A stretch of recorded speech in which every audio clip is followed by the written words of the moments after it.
Evening ତ ନୁହଁ କିନ୍ତୁ ଲେଟ୍ ବର୍ତ୍ତମାନ 5ଟା ବାଜିଛି ସନ୍ଧ୍ୟା।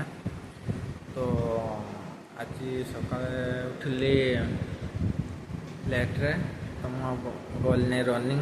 ତ ଆଜି ଡିସମିସ୍ ହେଲା, ଏକଦିନ କଣ୍ଟିନ୍ୟୁଟି ରଖିପାରିଲି ନାହିଁ।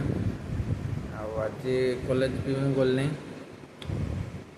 ରିଜନ୍ ତ ଦେଖିବା କାଲିଠୁ ଯଦି ହେବ ଭଲ ଠିକ୍ ଠାକ୍।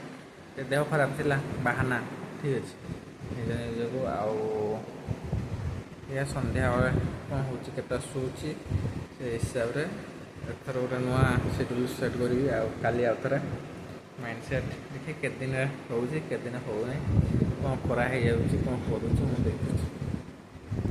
କିଛି ନାହିଁ, ଚାଲୁ ସଂସ୍ଥା। ଆଜି ହେଉଛି